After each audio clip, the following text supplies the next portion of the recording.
Hello? Welcome to the Science Report. I'm Jeremiah Murphy. Hello, Mozart. How are you?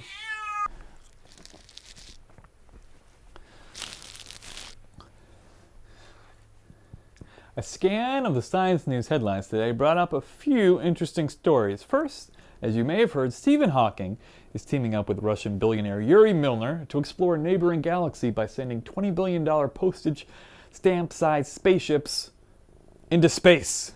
Basically POGs.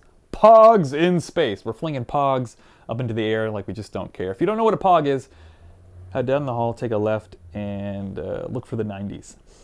Next up, we have another story that takes us all the way back to 1977, where scientists in corduroy jackets and oversized collars were looking for aliens by listening to the radio for radio waves from deep space.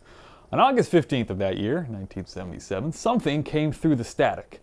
A 72-second burst of radio waves from the Chi-Sagittari system. Now, this bit of noise has been referred to as the WOW signal. Maybe our neighbors were trying to warn us of Elvis's death the next day.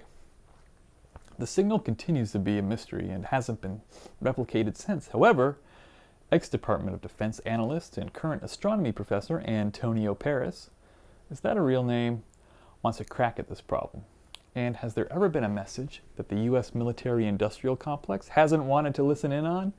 Paris believes two comets were in Chi-Sagittari on August 15th, 1977, and they were prank calling us from space. The WOW signal was the same frequency as cosmic hydrogen, 1420 megahertz, which would have been buzzing out of these two comets, which were discovered in 2006 and 2008. At the same time, the 70s were back in style. However, 1420 is a common frequency, meaning aliens would likely use something like 1420 megahertz to contact us, as 1420 megahertz is kind of like a cosmic Facebook, but with less ads and even less political censorship. I just like saying 1420 megahertz. Paris is raising money to solve this mystery and build some kind of kooky, nerdy radio antenna. He wants to solve it once and for all. So once his crowdfunding campaign is over, the matter will be settled. So we got postage stamps flying around in space. We got a little burst of jazz on the radio. We get excited about finding intelligence outside of our solar system. But if you take a look over at Slate.com, Frans de Waal has released an excerpt, I have trouble saying that word, from his new book, in which the title poses a great question. Are we smart enough to know how smart animals are? The excerpt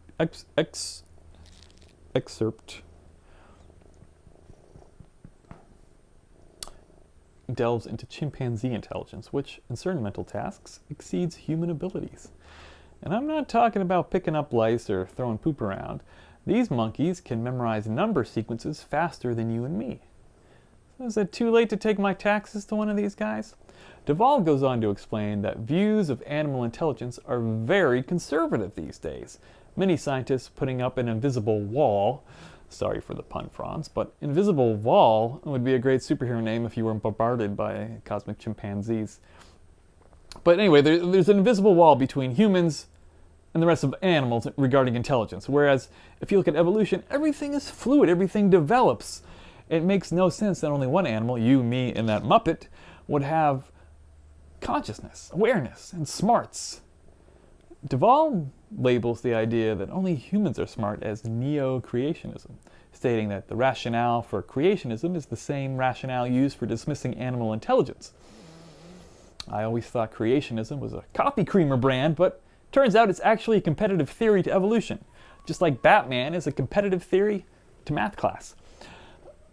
We're eager to find minds to talk to in space, but what about here?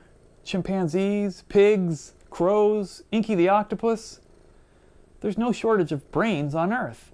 We never seem as excited to talk to the folks at the party we're already at. Is that because realizing how aware other terrestrial species are would create a moral dilemma for humans? Is it a hassle to try to think of a world where pigs and their tasty meat are smart and animals we test our medicine on have internal experiences close to our own? Do we not want to know? Would we feel responsible to be better, take better care of the world and our animal neighbors? Is it safer just to pick up the phone and hope to talk to someone who doesn't know us? dialing a random phone number into the night? Do we only want neighbors we'll have to wait 60 years to see, 60 years to clean up the house before they arrive for a visit? Are those the friends we want?